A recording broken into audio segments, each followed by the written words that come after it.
A Second Chance at Love. Previous episodes are available in playlist. A link is given in the video description. Episode 28. Roxanne finished her bracelet soon after when she swung her gaze to the side. She saw Estella's head was still buried over her desk, so she silently sat at her station, waiting for Estella to finish. Ms. Jarvis.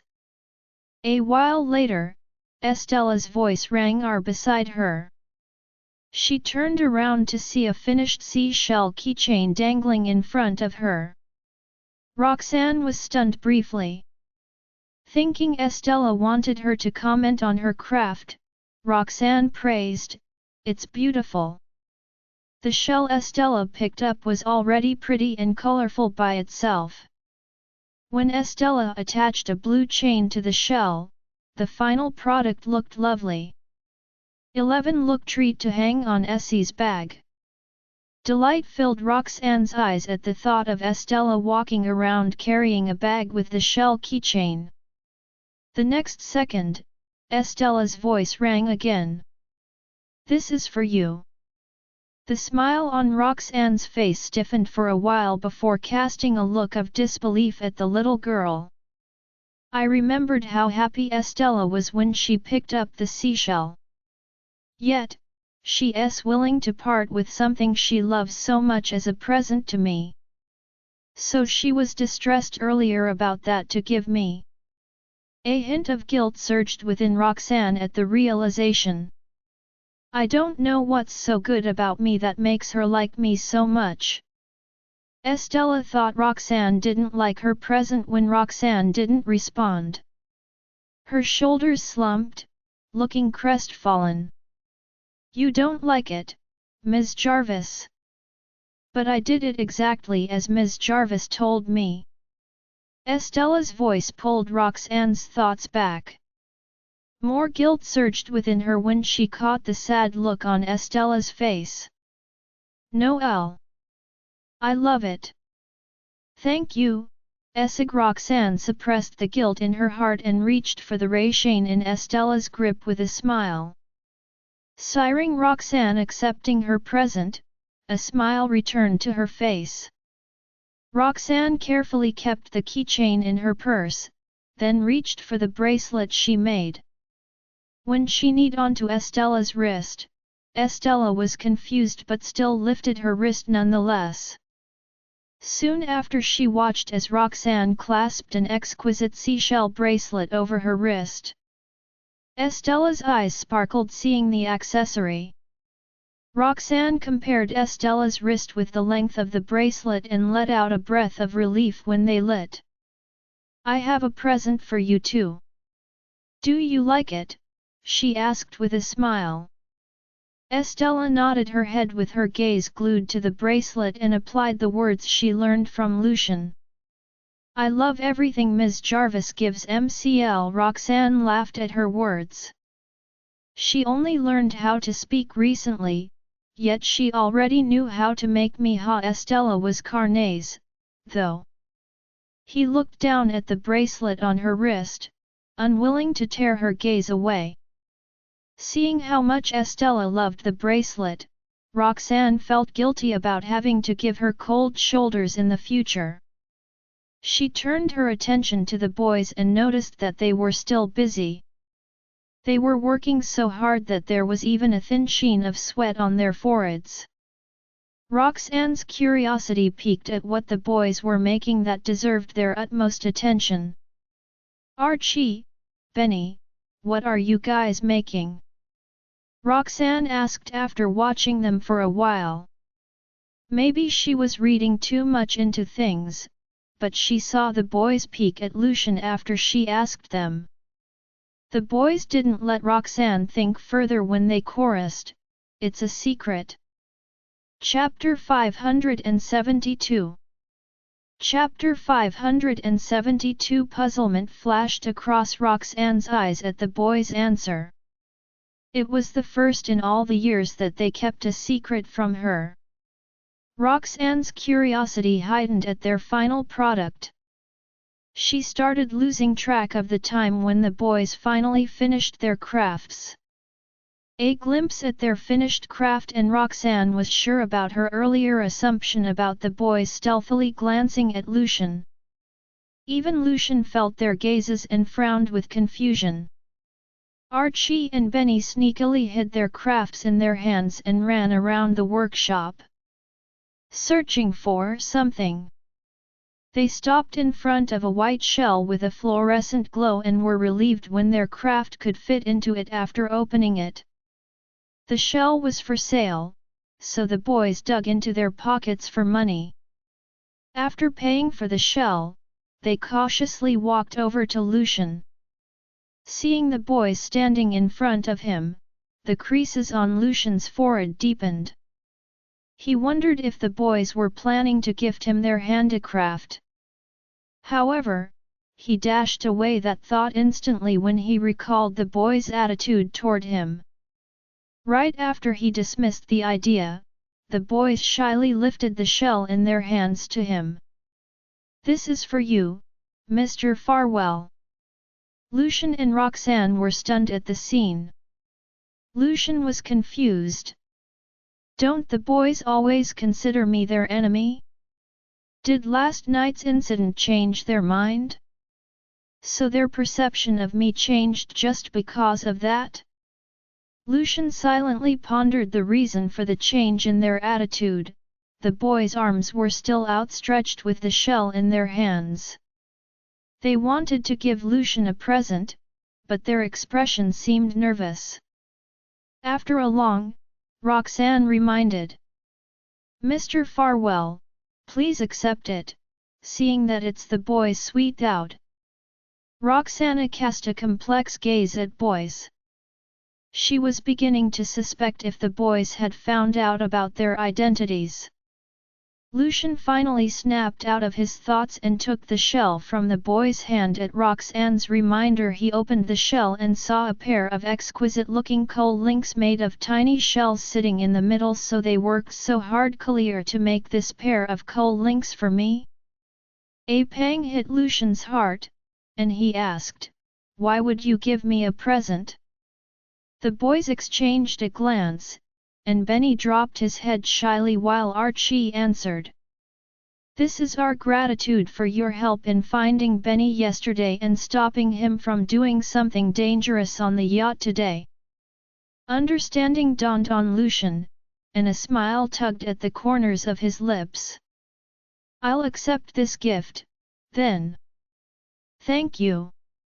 Archie and Benny exhaled a breath of relief when Lucian accepted their gift. Something indescribable rose within Roxanne at the boys' answer. She admitted that Lucian had helped them a lot in the past 2 days and the boys should be grateful to him, but their change in attitude was a complete 180. Roxanne was worried that they would grow closer to Lucian, and he would soon find out about their identities. It would be hard for her to reject him if Lucian wanted to take them away from her. Chapter 573. Chapter 573. It's getting late.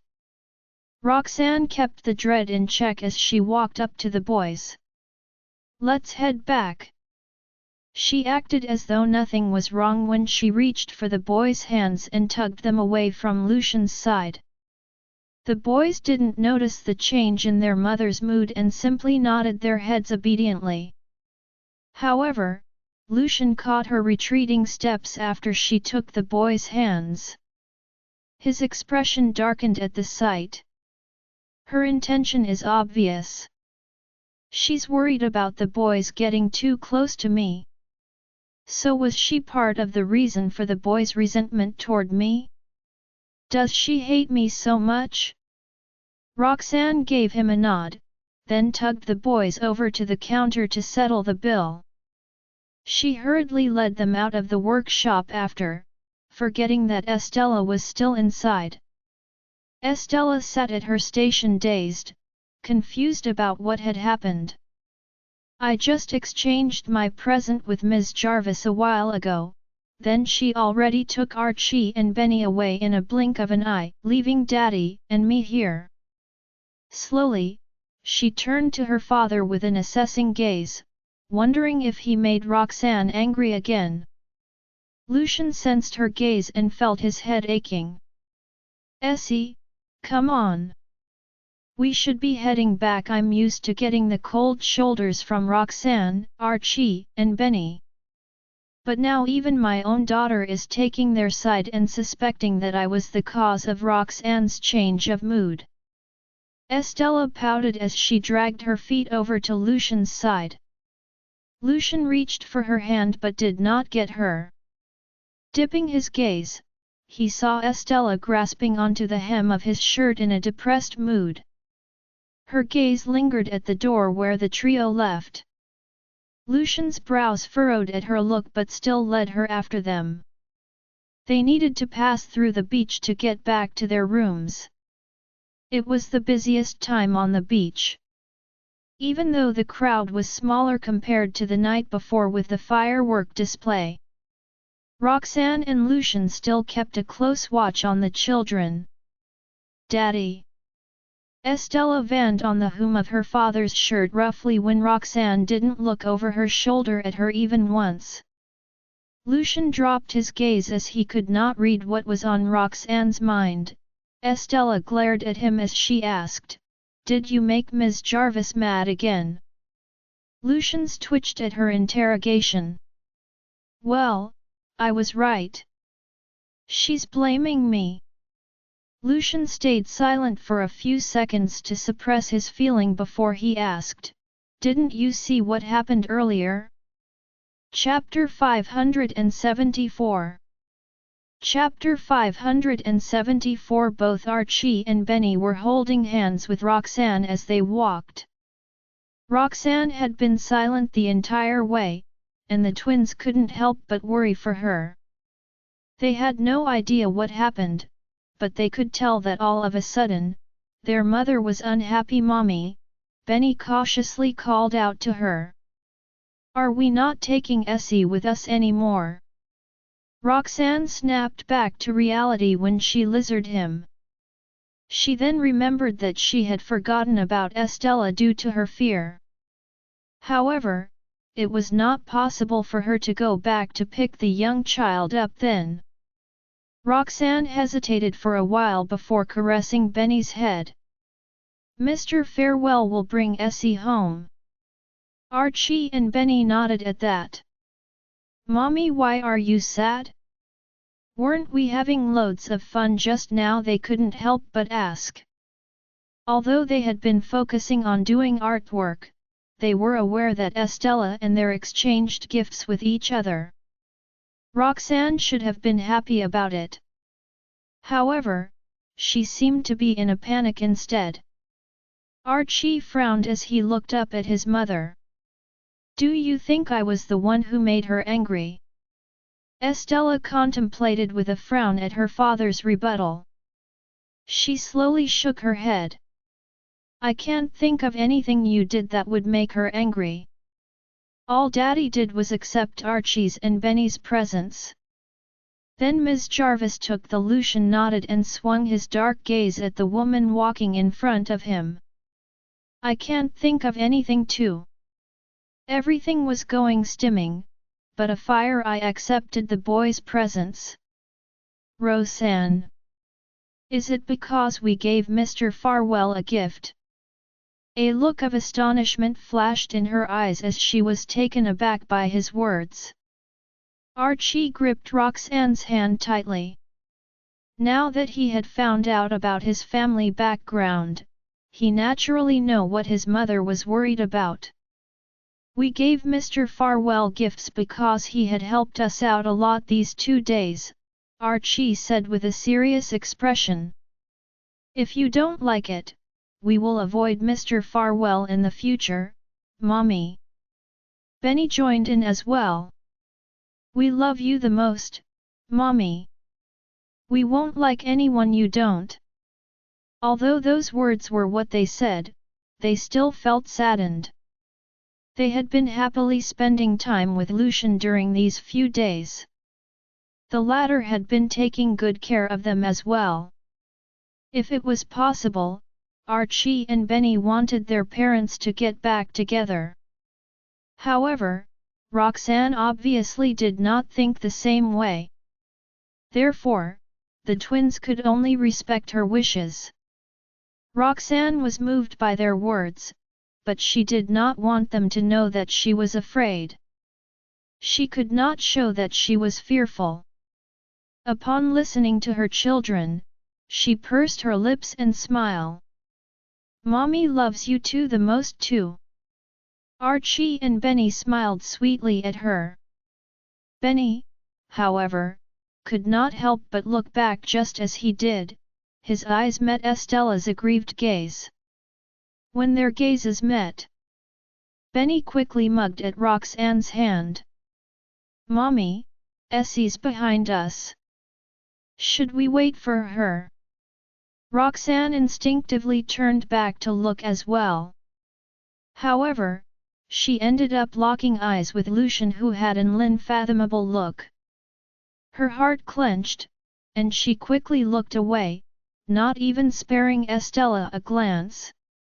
"There's no need for that. Mr. Farwell is there with her," she told Archie and Benny as she turned back around. Roxanne tried to suppress the panic inside her. Because Benny noticed the sad look on Estella's face, he wanted to say something further. Moreover, Roxanne might start avoiding Estella again after returning from the trip. Chapter 575. Chapter 575. Lucian's eyebrows furrowed as he glanced at the twins next to her. "We're going to stay with Mommy." Both of them held Roxanne's hands tightly. Roxanne had no other choice but to let her children stay with her. She then said to Lucian, "You can go on ahead and take Estella home, Mr. Farwell. The kids and I will go back after a while." Lucian could notice Estella tugging the ends of his shirt strongly. It was clear that she did not want to leave as well. However, Roxanne had already turned around to leave with Archaic and Benny. "Ms. Jarvis," Estella looked at Roxanne sadly. Lucian's gaze darkened. In the end, he still worried for the three of them, but he knew that Roxanne would not want him and Estella to tag along. Hence, he decided to take Estella to a nearby restaurant to wait for them. Roxanne, on the other hand, brought Archie and Benny over to a place that was not as crowded. She took off her shoes and sat down on the sand. With the refreshing sea breeze blowing on her face, she soon started to calm down. Archie and Benny remained by her side. He laid been hoping that Estella would be able to spend more time with Roxanne. Regardless, when he noticed Roxanne's expression, he could only keep quiet. Suddenly, Roxanne halted in her tracks and turned around to face the duo behind her. Noticing her movements, Lucian and Estella stopped walking. "Please go on ahead and take the children back, Mr. Farwell. I want to stay here for a while," Roxanne said with a distant look. When she thought of how she had to stay under the same roof with Lucian after returning to the hotel, her heart was filled with mixed feelings. After mulling it over, Roxanne decided to remain on the beach to calm down. As they could tell that Roxanne was not in a good mood, they did not dare to play around and instead sat down quietly next to her. It was after a long while that Roxanne had calmed down finally. She then stood up and rubbed the boys' heads. "Let's go." Realizing that their mother looked much better, they both breathed a sigh of relief. They held onto Roxanne's hand and made a move to stand up. Roxanne was about to pull them up when she suddenly felt a sharp pain underneath her foot. She made a sound of pain when something seemed to have scraped her foot. Both Archie and Benny were shocked at her sudden reaction. They quickly stood up and patted the sand off their clothes before helping Roxanne to sit back down on the beach. "What's wrong, Mommy?" Roxanne tried her best to endure the pain as she looked down at the spot that she had been standing on. All she saw was a shell silently laying on the sand. There were traces of her blood on the sharp edge of the shell. Archie and Benny looked at where their mother was staring and instantly noticed the blood-stained shell. "Mommy, you're hurt." Realizing that she had worried her children, Roxanne forced a smile. "It's all right. Help me up." She tried to comfort them. However, both Archie and Benny promptly declined. "Are you going to stand up?" The twins did not know what to do in the midst of their anxiousness. Lucian was the first person that popped into their minds. Archie lightly tugged at his brother and whispered next to his car. "I'm going to find Daddy. Take care of Mommy." Benny nodded. "Mommy, I'm going to get someone to help us," Archie said to Roxanne before running away without looking back. Roxanne worriedly tried to stop the young boy from leaving, but the latter did not even turn back as he walked away. "Don't worry, Mommy. Archie won't get lost. We're very smart," Benny comforted her. Chapter 576. Since Archie had already run too far off, Roxanne could only calm down and direct Benny on how to do some simple disinfection. On the other hand, Lucian was staring in the direction of where Roxanne and the boys had left. An uncomfortable feeling rose in his heart. Suddenly, Estella tugged at his shirt and exclaimed, "It's Archie!" She pointed toward the crowd as she spoke. Lucian looked in the direction of her finger and noticed Archaic running toward the hotel. Seeing that, Lucian's gaze darkened. He picked Estella up with one hand and strode over to the young boy. "Why are you alone? Where are Benny and your mother?" Archie skidded to a stop. Panting, he grabbed onto Lucian's clothes and started explaining in a tense voice. "Mommy. Mommy's hurt. Hurry up and come with me, Mr. Farwell." Chapter 576. Hearing Archie's words, Lucian's face instantly darkened. "Where is she? Take us there." Archie instantly ran toward the beach. With Estella in his arms, Lucian followed in long strides behind the boy. Roxanne was still worried about Archaic, who had run Oleanonic. After a while, she gently said to Benny, "Help me up. Benny. Let's go look for Archaic." However, the latter shook his head without hesitation. "You're hurt, Mommy. You can't move.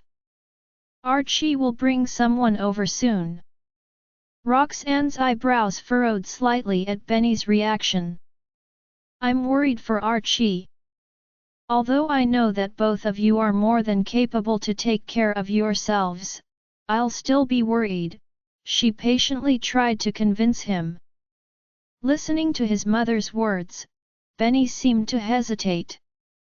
He did not want Roxanne's injury to worsen, but he also did not want her to worry for them. Just as Benny was contemplating listening to his mother and helping her up, Archie's voice could be heard from afar. "Mommy! Mommy! I've brought someone," he shouted as he breathed heavily. Roxanne immediately heaved a sigh of relief when she heard Archie. Thank goodness he did not get lost, and he actually brought someone over to help. "I'm sorry for bothering you. My kids are worried because I've been lightly injured," Roxanne quickly apologized politely even though she could not clearly see who had arrived. The words had barely left her mouth when she heard Estella's voice. "Ms. Jarvis," she sounded as though she was on the verge of crying. Roxanne was instantly stunned as a ridiculous thought flashed across her mind. But the very next second, Estella's tiny figure appeared within her line of vision. Roxanne subconsciously looked behind Estella. Under the non-light, all she could see was Lucian's all figure walking over in big strides. Her words got caught in her throat as she stared at the man walking over. She did not know how to react at that moment. Her previous attempts on avoiding Lucian must have been noticed by him as well. However, in just a sudden turn of events, she found herself relying on him once again. Mixed feelings rose within her heart. Both Archie and Estella quickly ran over to her. Estella looked at Roxanne with worry evident in her eyes, then landed on Roxanne's foot. "Ms. Jarvis, is your leg hurt?" she asked in a surly voice. As she spoke, Estella crouched down and carefully touched the skin surrounding the wound. When she looked back at Roxanne, Estella's eyes darkened, and there were tears welling up in them. Roxanne rushed to comfort the young girl. "I'm fine. I stepped on a shell and it cut my skin. I'll just have to bandage the wound, and it will heal quickly in just 2 days. Don't be afraid, Essie." Estella bit her lip while her face was filled with worry. She looked up at her father and said, "Daddy, Ms. Jarvis' foot." Lucian had already walked over to them and had noticed the wound on Roxanne's leg. He remained quiet all the while. It was until Estella called out to him that he stopped staring at Roxanne's injured foot. He looked over at the woman, who was still sitting on the sand. Roxanne, too, subconsciously looked at the man next to her. As their eyes met, Roxanne blinked and quickly averted her eyes. Instead, she smiled nonchalantly and said, "The wound isn't too deep. I'm sorry for troubling you. The kids were too anxious and went to look for you. I'm actually all right on my own." As she spoke, she turned to look at the twins next to her. "Archaic, Benny, help me up," she said in a slightly serious tone. Both Archie and Benny already noticed that their mother was trying to avoid Lucian, but they were more worried that her injury might get worse. Leapt on hearing Roxanne's instructions, they looked at each other hesitantly. Even after a short pause, the boys remained standing still. Chapter 577. Chapter 577. The atmosphere turned awkward. Noticing that her children weren't making a move, Roxanne fell into a dilemma. She thought that Lucian had already returned to the hotel with Estella. Therefore, even though Archaic Ronnie off to find help, Roxanne had assumed that he would bring a stranger back. She did not expect for him to drag Lucian back here. Roxanne was trying to act tough in front of them, but Archie and Benny weren't allowing her to do that. In the end, they did not make a move to help her at all. No one made a move for a while. Roxanne gritted her teeth and placed a hand on the ground in order to push herself up. Lucian seemed to have noticed what she was about to do, for a look of displeasure flashed across his eyes. Roxanne's movements froze. In the next moment, Lucian made a move. Under Roxanne's gaze, he walked over to her and bent over to take hold of her ankle. She instinctively tried to avoid his touch, but she was too slow. Lucian had seized hold of her ankle and raised it up. Feeling his fingers brush across her wound, Roxanne reflexively tried to pull her leg back, and Lucian also let go of her ankle at the same time. Just as she was about to breathe a sigh of relief, Lucian stood back up and walked over to her side. He seemed to have noticed something, for his brows furrowed. In a fluid motion, he took off Lai's coat. Roxanne frowned at the sight. "Thank you for your kindness, Mr. Farwell, but I'm not cold." However, Lucian ignored her protests and sternly placed his coat over her shoulders. "You're hurt, Ms. Jarvis.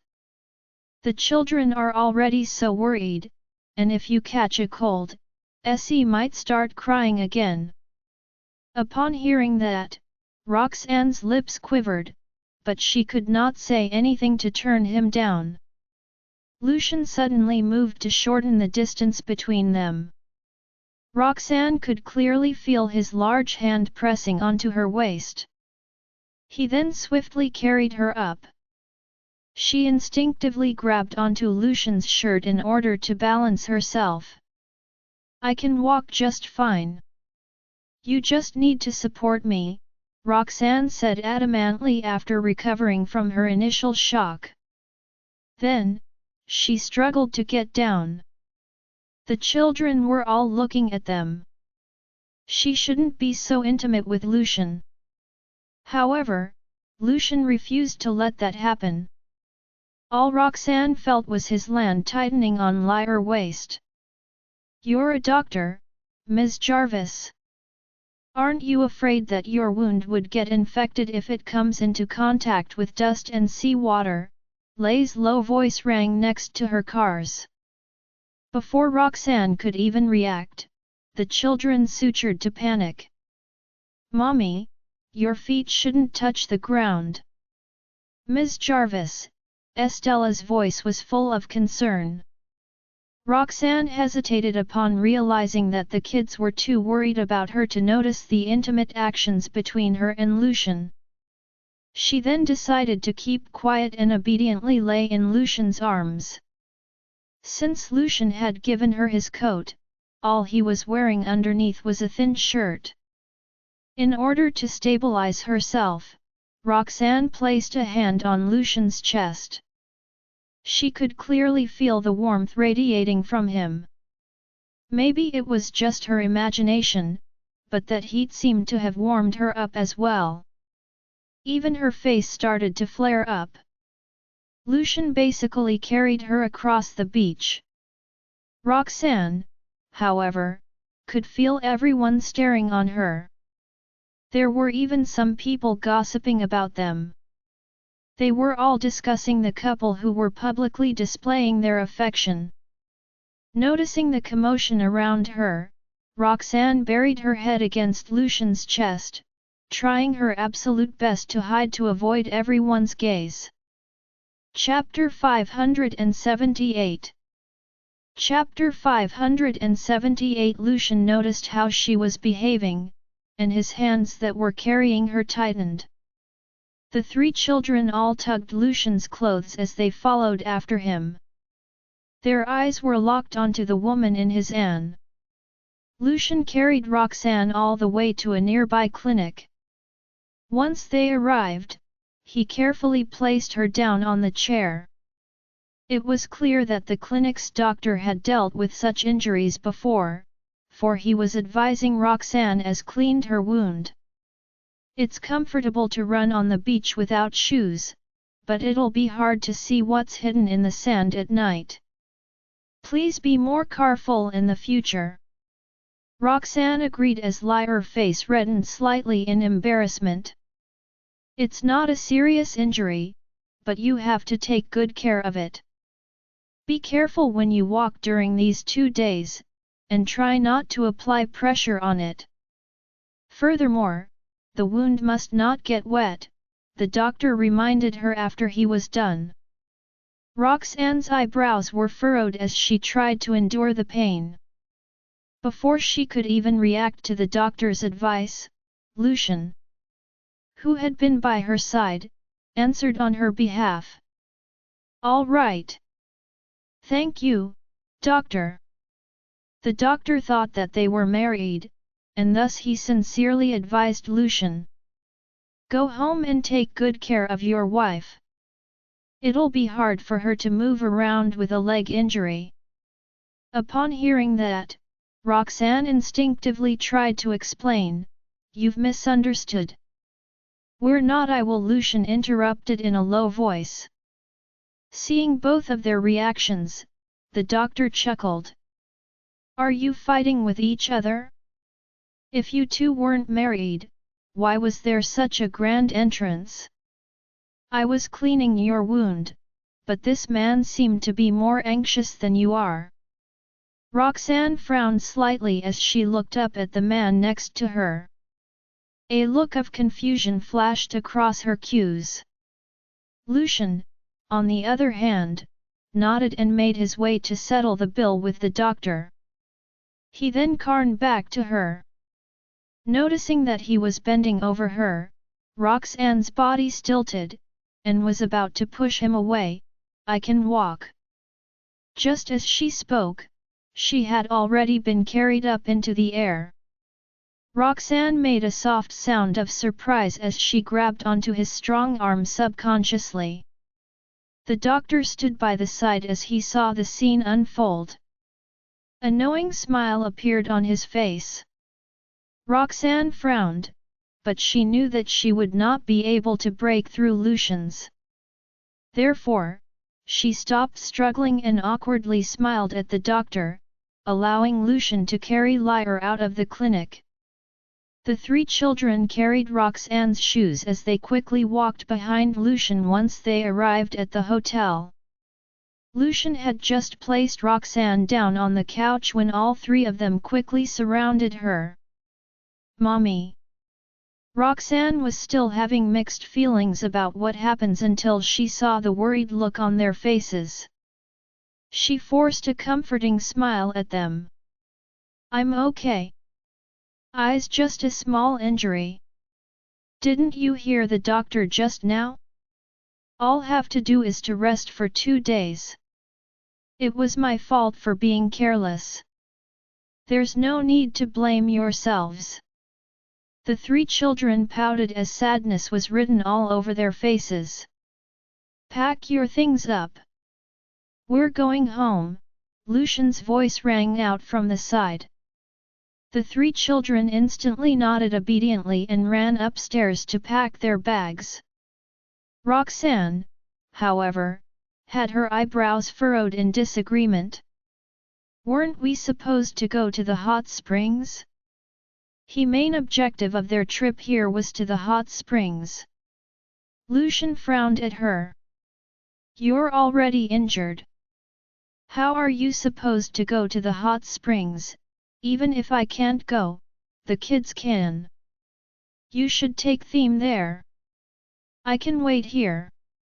They shouldn't end the trip, Carly, because I'm injured. Roxanne looked at the stairs where the children had run off to. Lucian rejected coldly. We can always come back next time. With that, he left no room for Roxanne to object and went upstairs to help the children to pack their belongings. Chapter 579. Chapter 579. The group soon left the hotel in the middle of the night and headed back to the city. It was different from how they arrived. On the way home, Archie sat in the front passenger seat in order to allow Roxanne to sit comfortably while Estella and Benny accompanied Roxanne in the back seat. All three children kept staring at her injured foot, and Roxanne did not know whether to cry at that. They finally arrived at the entrance of the mansion. With her hand on the car seat to support her, Roxanne carefully tried to get out of the car. Just as she reached the door, a pair of big hands reached out and were placed on her waist, carrying her up. Roxanne was stunned for a few seconds. However, after realizing that the kids had already seen this happen many times after she got injured and probably wouldn't think much of it, there was no need for her to reject Lucian. Therefore, she allowed him to carry her into the mansion. Just as they entered, Lissa walked over to meet them. When she saw that Roxanne was in Lucian's arms, her eyes were filled with surprise. "What's going on? Are you sick, Ms. Jarvis?" The children rushed to explain, "Mommy hurt her foot." Upon hearing that, Lissa looked at Roxanne's feet with worry evident in her eyes. She noticed that a shoe was dangling off one of the latter's heel and there was gauze wrapped around it. Lissa's face was full of worry as she helped Lucian to place Roxanne down on the couch. "How did you injure yourself so badly?" she asked in concern. Roxanne responded with a comforting smile. "I accidentally scraped my foot on a seashell. It's not a big deal. It'll heal after resting at home for 2 days." Regardless, the worried expression on Lissa's face did not fade. "It's fortunate that you were there with Ms. Jarvis, Mr. Farwell. Thank you for sending her back even though it's so late," she thanked Lucian. Lucian nodded and replied, "Please take good care of her these 2 days. Try not to let her walk, and keep her wound dry." Lissa agreed at once. A weird feeling rose in Roxanne's heart when she noticed that Lucian was acting like the head of the house. "It's getting late. You should take Essie home soon, Mr. Farwell." "I'll thank you properly for everything you did today," she piped up. Her words triggered a grim expression on Lucian's face. Even though they had been interacting a lot these 2 days, Roxanne was still cold to him. He had already gone to such lengths for her, and yet she was still trying to push him as far away as possible. Estella cast her gaze downward. She carefully tugged onto Roxanne's shirt and said, "Ms. Larvas, I want to stay with you," she said with a pleading expression. She was really worried about Roxanne's wound. Roxanne's heart softened at the sight, but she still stayed firm on her decision. "Be good, Essie. It's late. Go home with Daddy." "But you're hurt," Estella looked up at her with tears welling in her eyes. Roxanne's heart ached terribly. She knew that the young girl was incredibly worried for her, but she knew that she had to maintain a distance from both Lucian and Estella.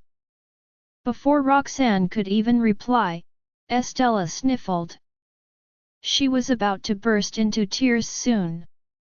"If you're worried about me, you can come and visit me another day, Essie."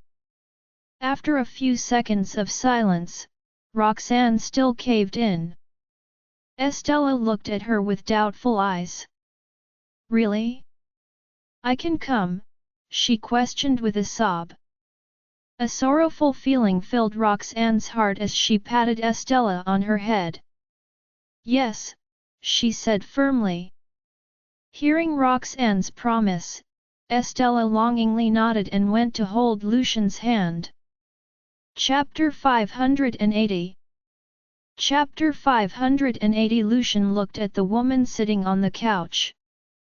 Although he was displeased with her words, he didn't say anything more.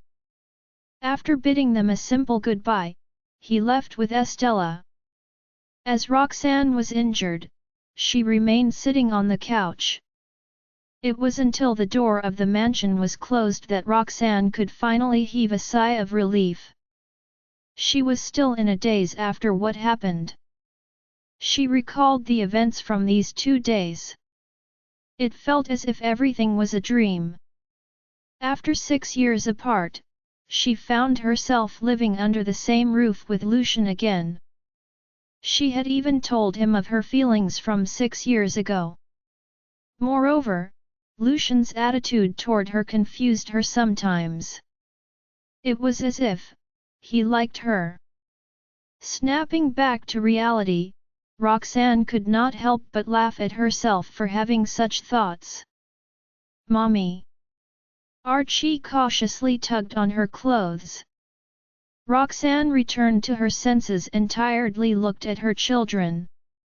Archie had a worried expression on his face when he noticed how pale his mother looked. Are you tired? We'll help you to your room to rest. Roxanne nodded. Actually, I am quite aired. As she had been stuck with Lucian for 2 days, she had constantly been in a tense state. After getting injured, Roxanne felt even more exhausted. Now that Lucian had left, there was no need for her to put up a front anymore. Lisa, who was standing by the side, walked up to Roxanne when she heard her. I'll help you up the stairs, she said as she reached out to support Roxanne. Roxanne smiled gratefully at her as she pushed on the couch to get up. After she had gotten wounded, Lucian had been carrying her everywhere. It was only when she had to walk by herself that she realized how troublesome it was. Even though Lisa was supporting her, it was hard for her to walk when she could not put any pressure on one of her feet. After Roxanne slowly made her way to the stairs, she looked up at the many steps and laughed helplessly. I'll just stay down here for the moment. Lisa then brought her to the guest room on the lower floor. Her heart ached for Roxanne. It was fortunate that she was there to take care of the latter. I had no idea how Roxanne took care of 2 kids all alone. She could not imagine how hard things must have been whenever Roxanne fell sick and still had to care for her 2 sons. Archie and Benny trailed behind their mother and Lisa. Roxanne sat down on the side of the bed and said to her twins in a soft voice. It's late. You 2 should head to bed now. However, the boys pursed their lips and shook their heads. We want to be with you, Mommy. If Roxanne needed water in the middle of the night, they would be able to help her. There's no need for that. I can take care of myself, Roxanne chuckled. Lisa piped up, I'll stay here tonight and take care of Ms. Jarvis. All you 2 need to do is to take good care of yourselves. Archie and Benny hesitated for a long while before slowly nodding. Lisa brought them upstairs to rest and came down after a while. She then helped Roxanne to wash up and brought over a mattress next to the bed. After turning off the lights, Lisa suddenly asked, What's going on between you and Mr. Farwell, Ms. Jarvis? He seems to care for you a lot. Oxonine was already pretty unsettled due to the events that had happened, so when she heard Lisa's question, the sleepiness in her instantly flew out the window. She forced a smile and replied, We're only acquaintances. It was just a coincidence that Estella is friends with Archie and Benny. Although Lisa was still suspicious about the situation, she knew better than to continue questioning Roxanne. Silence soon filled the house. Roxanne's eyes were wide open as she looked at the ceiling above her. Multiple images flashed across her mind. It mostly consisted of times when people had misunderstood her relationship with Lucian these 2 days. Even Lisa was suspicious of them. Chapter 581 to 590. Chapter 581. Meanwhile, Lucian and Estella were on the way home. As both father and daughter had things on their minds, there was silence in the car. Estella was sitting in the back as she stared at her bracelet made from shells on her wrist. Her tiny face tensed up as she felt worried. Daddy, is Ms. Jarvis trying to avoid us again? Estella could not help but ask after a long moment of hesitation. Even though Roxanne had promised her that she could visit, Estella was still afraid that P would continue to avoid them in the future. Estella's words were exactly what Lucian was thinking of.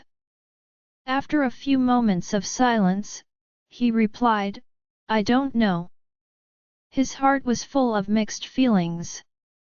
Upon hearing that, Estella pursed her lips in disappointment. "Am I not good enough?"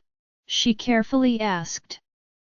She remembered her father had told her that Roxanne would not avoid them if she behaved. And Roxanne seemed to really like her these 2 days. She even gave Estella a gift. Upon thinking of that, Estella became even more sorrowful as she held on tightly to the bracelet on her wrist. Lucian frowned as frustration grew in his heart. He really did not know what Roxanne was thinking. He was fine earlier and even exchanged gifts with Estella happily.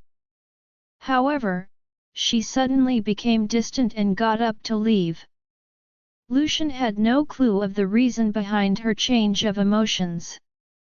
The more he was rejected by Roxanne, the more he hated his actions from 6 years ago. Roxanne's drunken words from that night were still replaying in his mind. 6 years ago, she was utterly in love with him. But all he did in return was to let her leave. The atmosphere in the car was tense. No one said anything for the rest of the journey back to the Farwell residence. Estella was in a gloomy mood the entire time. She did not even wait for Lucian to carry her into the house. The young girl had gotten out of the car and walked to the mansion alone. Staring at her tiny silhouette, Lucian frowned. It seemed that Estella's condition was worsening. Upon realizing that, Lucian's heart fell. Roxanne's attitude to Estella had a huge impact on Estella's mental health. Lucian was not going to let Roxanne become distant from them because of Estella. Lucian followed Estella into the house. Just as he entered, Estella was already sitting on the couch with her head hung low. Catalina comforted her with a worried look on her face. But Estella refused to speak. When Catalina noticed Lucian walking, she looked at him and asked, "What's with Ms. Estella, Mr. Farwell?" Just as she spoke, she realized that Lucian had a similar expression on his face. Catalina frowned in confusion. Lucian was about to say something when his phone rang. Looking at the caller ID, he swallowed back his words and said, "Nothing. Please take her upstairs. I'll check in on her later."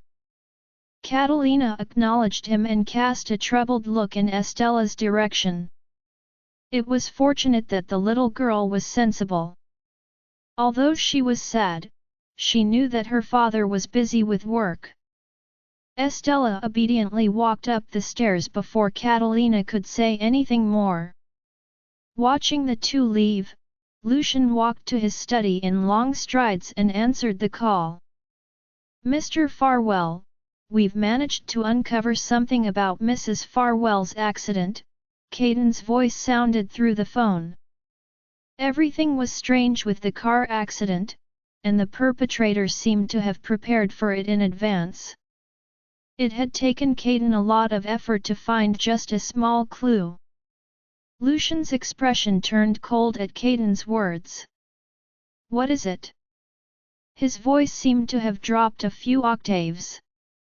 Chapter 582. Chapter 582. There's something fishy about the accident.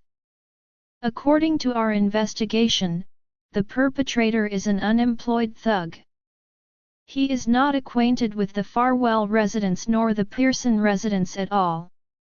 He doesn't seem to have any reason to seek revenge on Ms. Jarvis and Ms. Pearson, Caden said in a low voice. Even though Lucian had already guessed it, his expression still darkened when he listened to the information.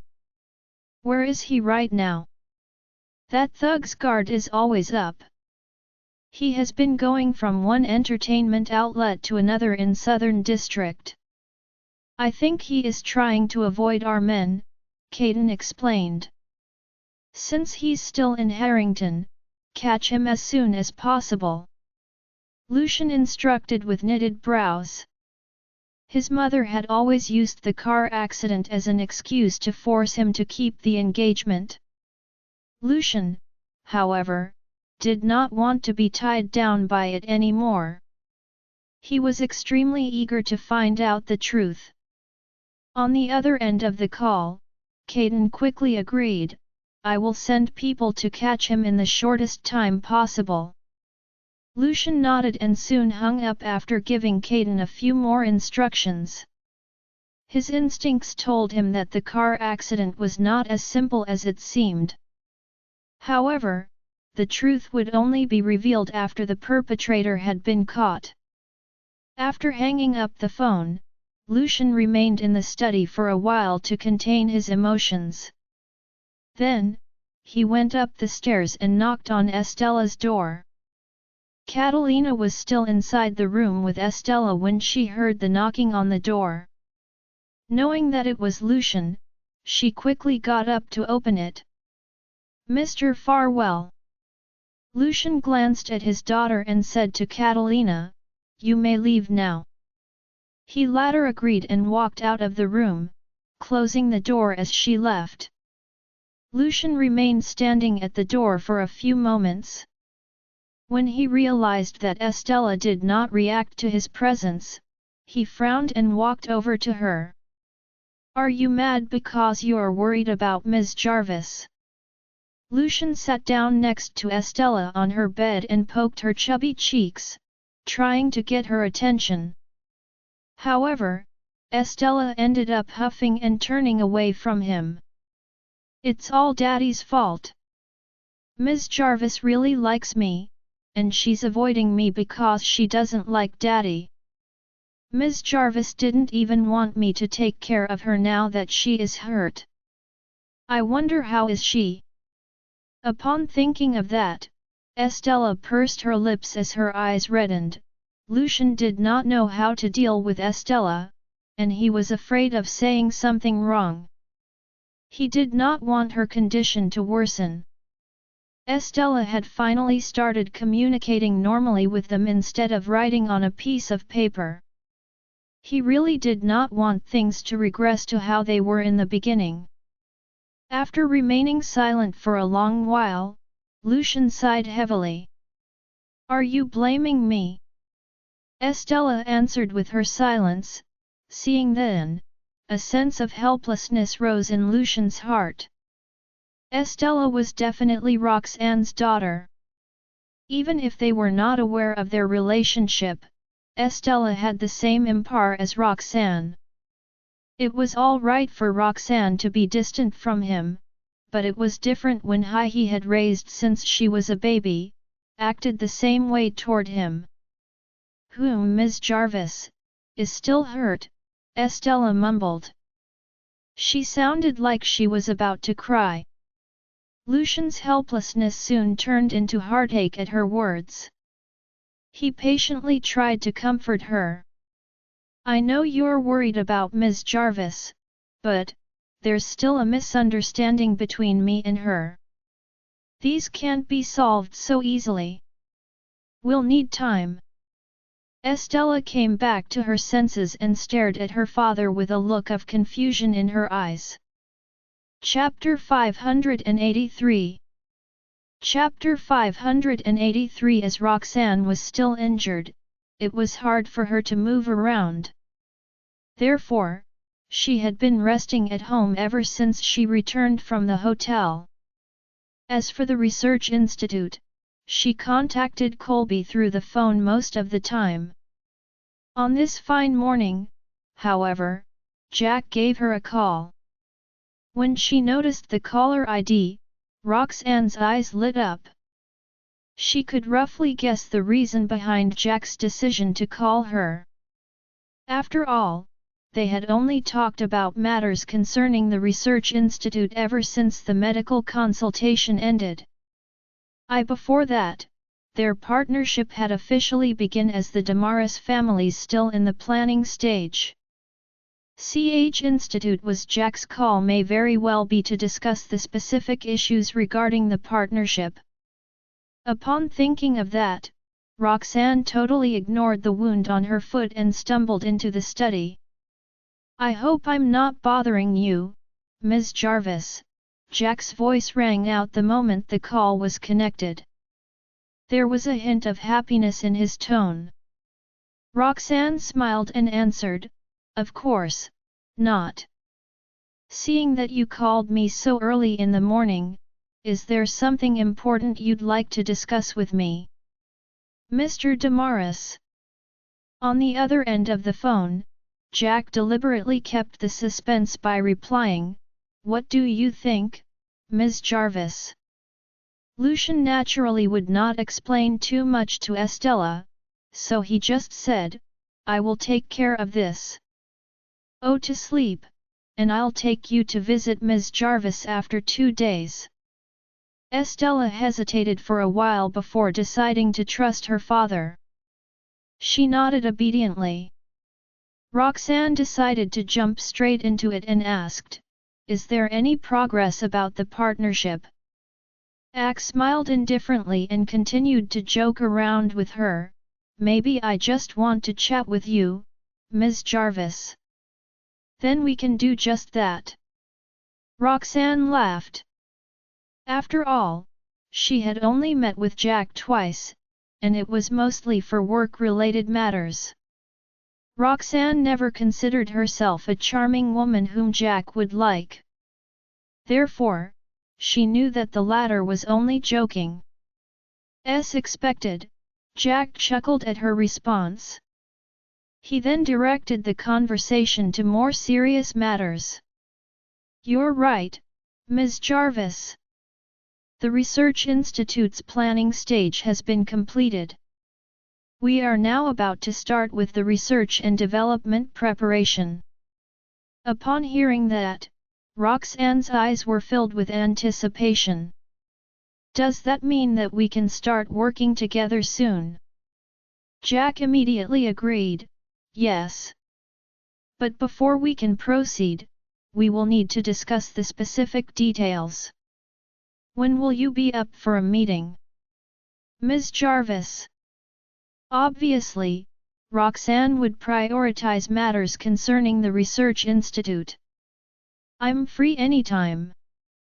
It's up to you, Mr. Damaris, she instantly replied.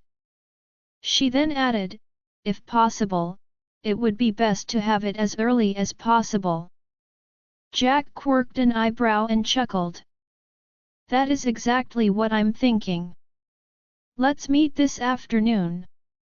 I'll send you the location in a while. Roxanne promptly agreed to that. The two continued to chat about matters regarding the partnership for a while longer. It was nearly noon when they finally ended the call.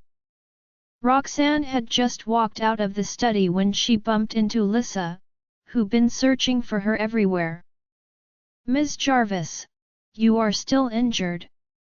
How did you get in there alone? Why didn't you call for me? Lissa chastised her as she helped Roxanne over to the table. Roxanne had always treated Lissa as an elder. When she heard the latter, she only smiled and said, my wound is much better now. Don't worry. Chapter 584. Chapter 584. After lunch, Roxanne freshened up and requested Lissa to accompany her to the meeting. When they arrived, they noticed Jack was already waiting for them by a table next to a window. When he saw Roxanne had to walk with the support of another person, he went up to her. Are you injured? Why didn't you tell me in the morning? Roxanne responded with a faint smile. It's just a minor injury. I can still walk. Jack frowned after taking a glance at the leg that was hanging mid-air. He then helped her to her seat. Lissa sat outside and waited by the door. After taking her seat, Roxanne noticed the stack of documents in front of her. Her tone instantly got serious. I believe we have a lot of things to go through today, so let's not waste time anymore and dive right in. Jack nodded in agreement.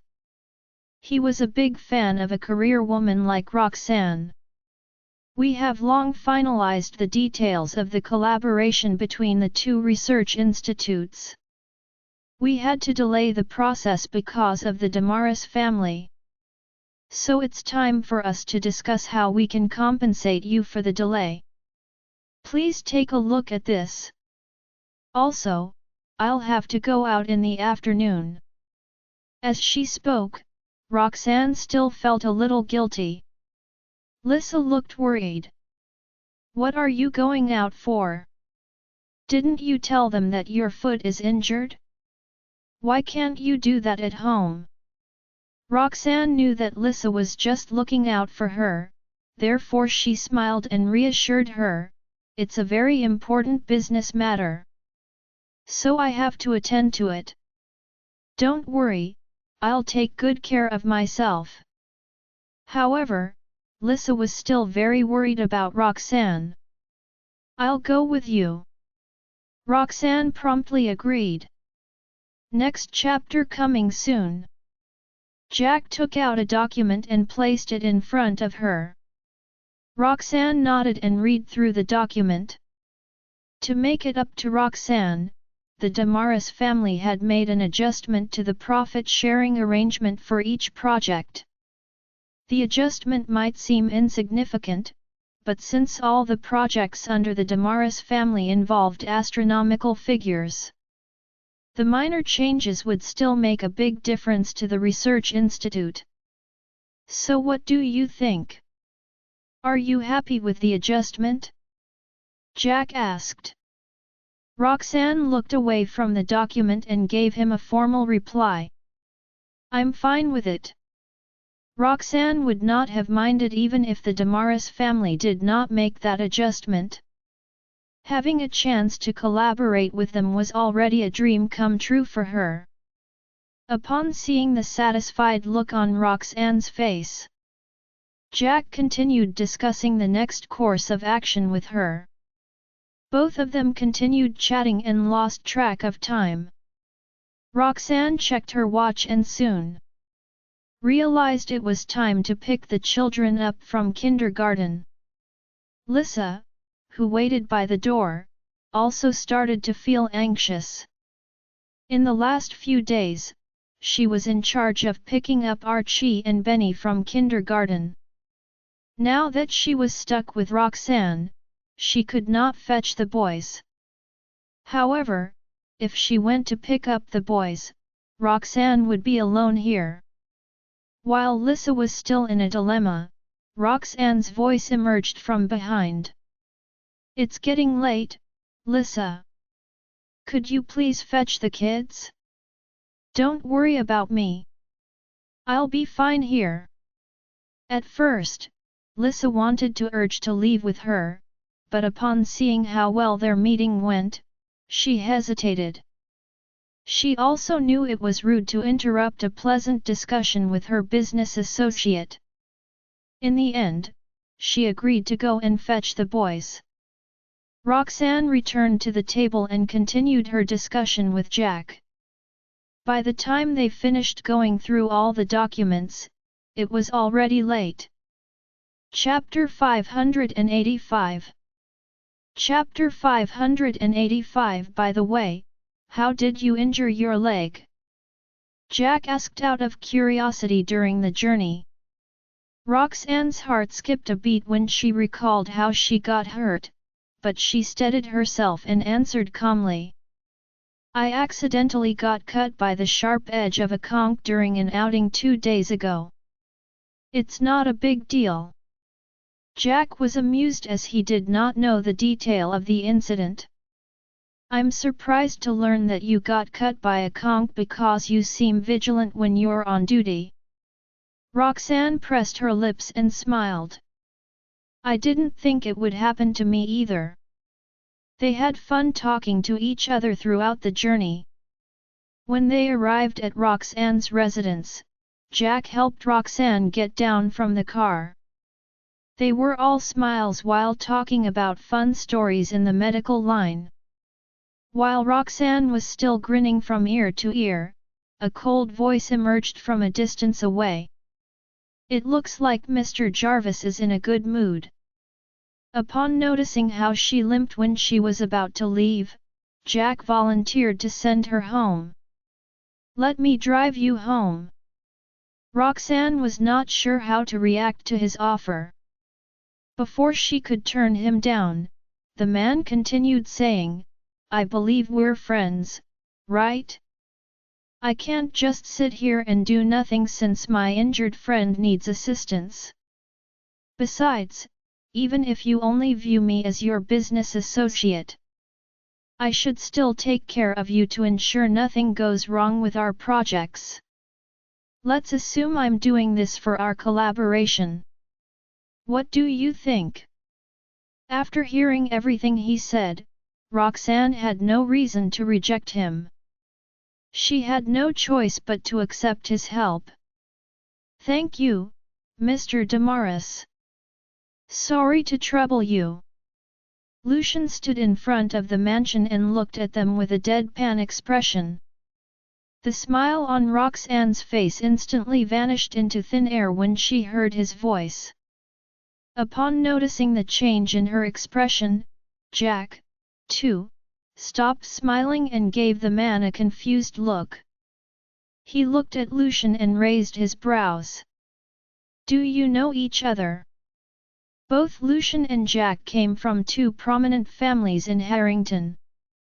Though the Damaris family had lived in seclusion for years, Jack could still recognize Lucian as they had met before. Jack was aware of Roxanne's relationship with the Queen family. He could somewhat understand how they got connected. After all, she was a renowned doctor, and the Queens were in the pharmaceutical industry. But he was surprised to learn that Roxanne was acquainted with Lucian. Roxanne put her guard up and glanced at the man outside the mansion. She regained her composure and answered Jack's question, Mr. Farwell was around when I treated old Mr. Queen. In other words, they only got acquainted when she was treating Alfred. Jack nodded to express his understanding. At that time, Lucian was already standing in front of them. When he heard how Roxanne explained their relationship, he glanced at Jack before his expression turned grim. Lucian remembered Jonathan told him Roxanne would have to keep in touch with Jack because of their collaboration. But upon noticing how close they were, Lucian could not help but feel frustrated. Lucian knew what was on Roxanne's mind, but he would not let her get her way. Your leg is injured. Why did you still leave the house? Where is Lissa? Why didn't she accompany you? It was as if Lucian intentionally ignored Jack when he expressed his concern. Jack got even more confused when he heard Lucian's question. Even though Roxanne claimed they were merely acquaintances, Lucian seemed to know about Roxanne's injured leg and things that happened in her house. Jack began to believe they were more than acquaintances. Roxanne knew Lucian did that on purpose. She could not help but knit her brows and maintain a distance from the man. Thank you for your concern, Mr. Farwell. My leg is fine.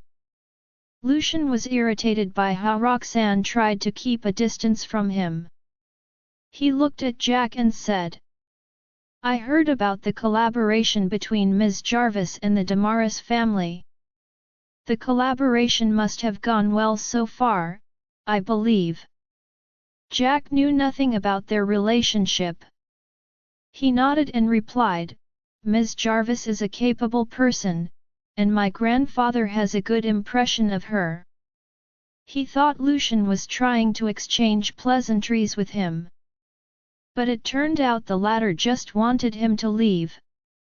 I'm glad the collaboration went well, but I hope you two can keep a distance from each other. Thanks for sending her home, Mr. Damaris. I'll take it from here. You can leave now. Chapter 586. Even though both of them were of a similar status, Lucian still used that tone to speak to Jack, which made the latter feel quite displeased. However, because Jack was standing in front of another person's house, he had to maintain his composure.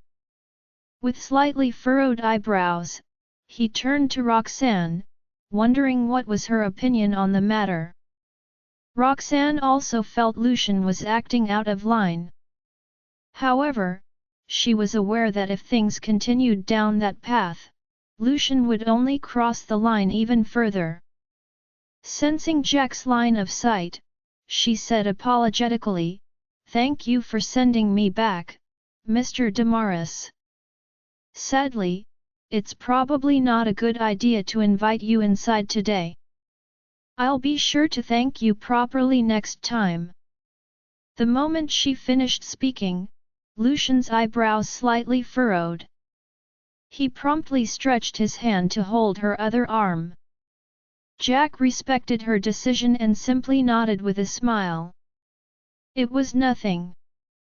Since you're injured, I think it'll be for the best if we talk about the collaboration on the phone." Roxanne agreed gratefully. Before he left, Jack's gaze swept past Lucian. "If you need anything, Ms. Jarvis, just call me." She pursed her lips and smiled. "All right. Have a safe trip home, Mr. Damaris." Seeing how casual the two were acting around each other made Lucian furrow his eyebrows even more intensely. His grip on her arm also became tighter because of that. Roxanne frowned at him due to the pain. When she saw his expression, a strange feeling appeared in her heart. Jack's car slowly disappeared from their sights.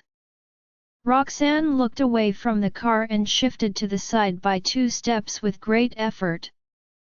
Then, she stared at Lucian rather alertly.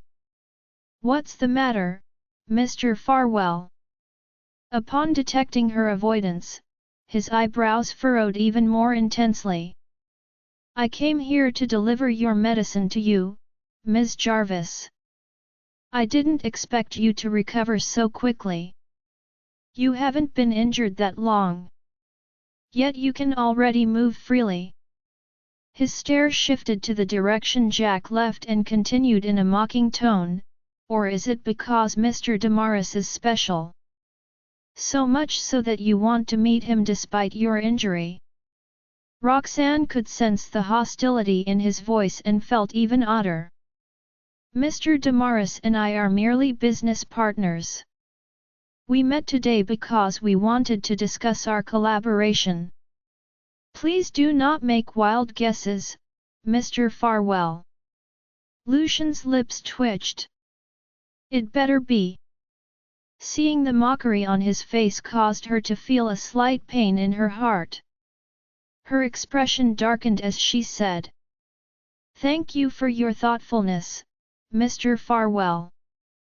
However, I have all sorts of medicine here.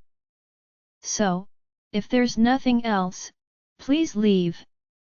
Roxanne turned around and staggered back into the mansion without giving Lucian another chance to speak. Chapter 586.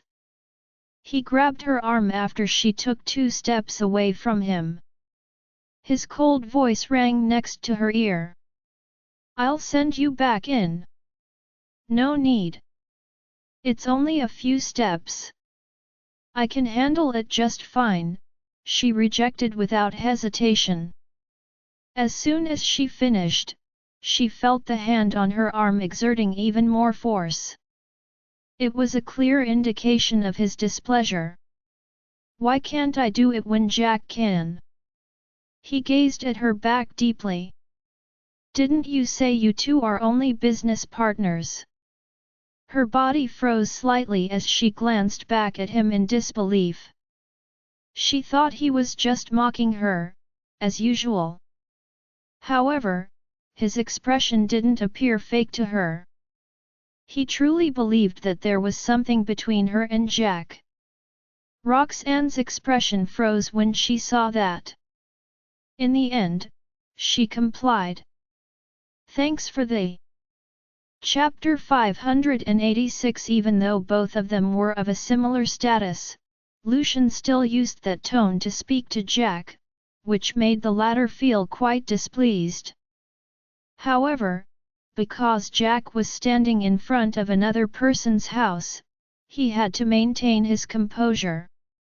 With slightly furrowed eyebrows, he turned to Roxanne, wondering what was her opinion on the matter. Roxanne also felt Lucian was acting out of line. However, she was aware that if things continued down that path, Lucian would only cross the line even further. Sensing Jack's line of sight, she said apologetically, "Thank you for sending me back, Mr. Damaris. Sadly, it's probably not a good idea to invite you inside today. I'll be sure to thank you properly next time." The moment she finished speaking, Lucian's eyebrows slightly furrowed. He promptly stretched his hand to hold her other arm. Jack respected her decision and simply nodded with a smile. "It was nothing. Since you're injured, I think it'll be for the best if we talk about the collaboration on the phone." Roxanne agreed gratefully.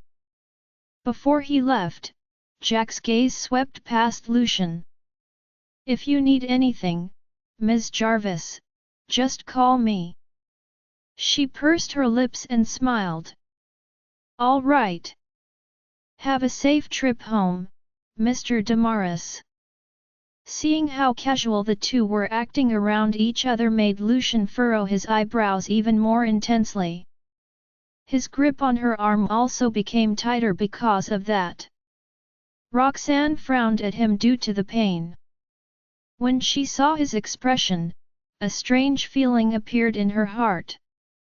Jack's car slowly disappeared from their sights. Roxanne looked away from the car and shifted to the side by 2 steps with great effort. Then, she stared at Lucian rather alertly. "What's the matter, Mr. Farwell?" Upon detecting her avoidance, his eyebrows furrowed even more intensely. "I came here to deliver your medicine to you, Ms. Jarvis. I didn't expect you to recover so quickly. You haven't been injured that long. Yet you can already move freely." His stare shifted to the direction Jack left and continued in a mocking tone, "Or is it because Mr. Damaris is special? So much so that you want to meet him despite your injury?" Roxanne could sense the hostility in his voice and felt even odder. "Mr. Damaris and I are merely business partners. We met today because we wanted to discuss our collaboration. Please do not make wild guesses, Mr. Farwell." Lucian's lips twitched. "It better be." Seeing the mockery on his face caused her to feel a slight pain in her heart. Her expression darkened as she said, "Thank you for your thoughtfulness, Mr. Farwell. However, I have all sorts of medicine here. So, if there's nothing else, please leave." Roxanne turned around and staggered back into the mansion without giving Lucian another chance to speak. Chapter 587. He grabbed her arm after she took 2 steps away from him. His cold voice rang next to her ear. "I'll send you back in. No need.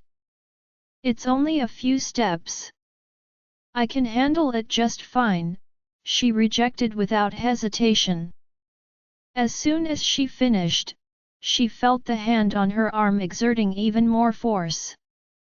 It was a clear indication of his displeasure.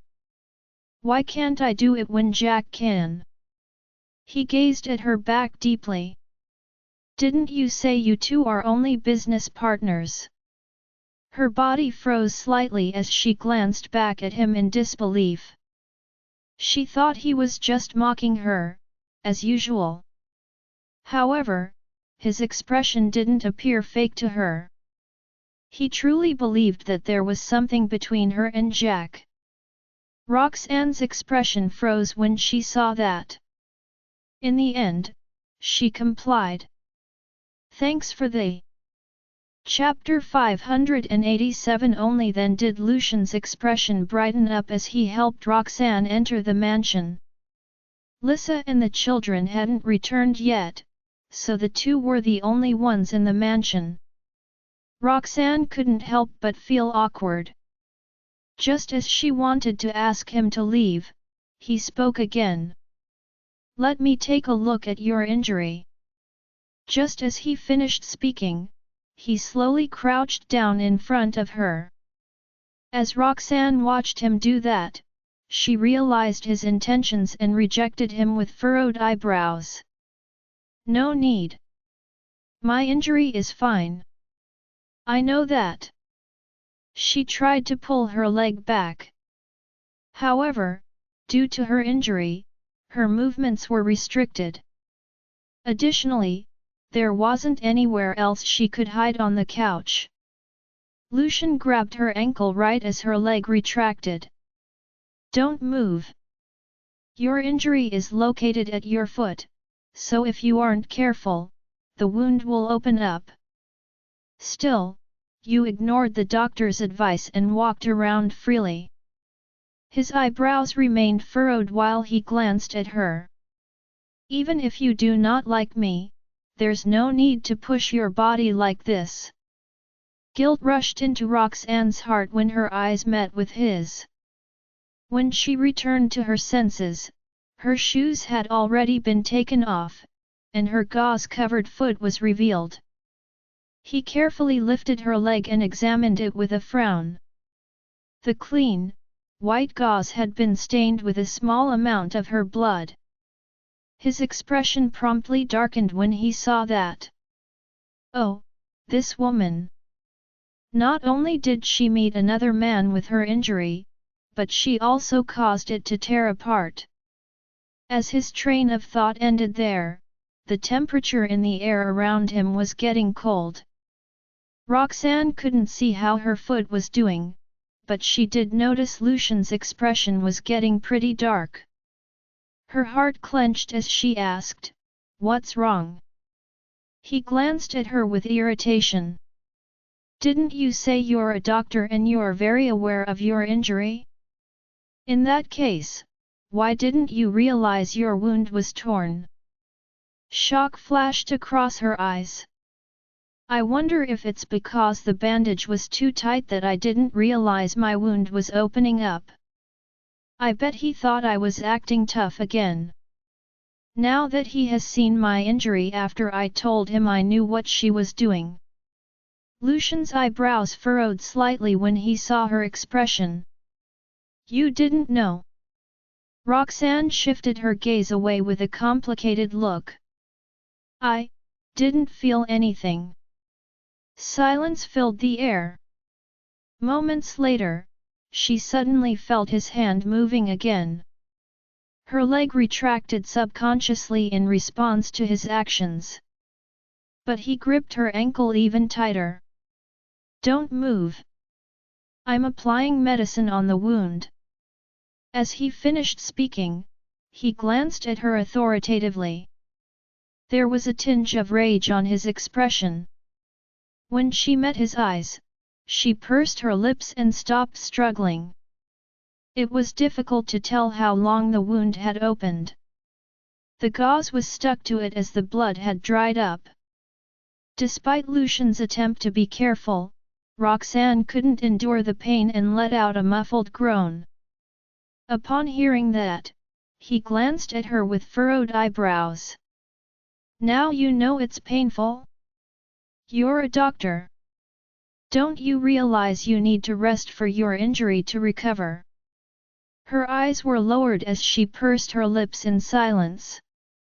He shot a glance at her as he suppressed the rage in his heart. The movement of his hands became gentler as he disinfected her wound and applied medicine to it. Aside from the pain she experienced during the disinfection process, she didn't feel any discomfort. It was then she realized he had intentionally moved gently, and that made her feel a bout of mixed emotions. Chapter 588. Chapter 588. On the other side, Aubrey was finally able to leave the hospital after staying there for nearly a month. Lucian only kept her company in the hospital for a few days under his mother's request. After that, he never showed up again. She contacted him a few times, asking him to visit her. However, he would always use his work as an excuse to reject her.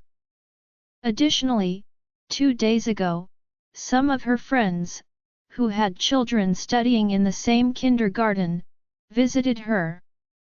They told her that Lucian and Roxanne were acting in the Sleeping Beauty play. Not only that, they showed her photos of the play. Inside the photos, Lucian was seen wearing a princely outfit as he stared longingly at Roxanne, who was lying on a wooden bed. Aubrey's friends continued to swipe the screen, showing her photos upon photos of Roxanne and Lucian. Eventually, he was seen sitting by the side of the bed, leaning his body toward Roxanne in order to kiss her. When Aubrey saw the kiss, she shoved the phone away, unwilling to look at it any further.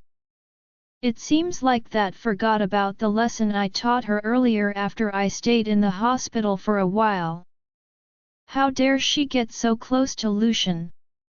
Not only that, Lucian actually acted in the play with her. If it were in the past, it would never happen. After all, before that appeared, Lucian and Essie never attended any group activities. Ever since that returned from overseas, everything changed. Not only did Lucian bring Essie to plant trees, he even played around with them. If things continue down this path, it is possible for her to get back together with that batch. When she thought of that, Aubrey's rage almost burned away all her rationality. Just you wait for me, Roxanne. Inside the empty ward, she gritted her teeth as a dark expression appeared on her face. In the next second, Sonia entered the room and saw the younger woman's frown. She asked perplexedly, "What's wrong, Aubrey?" Sonia had been taking care of Aubrey in the hospital due to the remorse and affection she felt toward Aubrey. Even when the Pearson couple wanted to meet Aubrey on the day of her discharge, Sonia prevented it from happening. Upon hearing Sonia's voice, guilt flashed across Aubrey's eyes. The latter quickly calmed down and smiled at the former casually.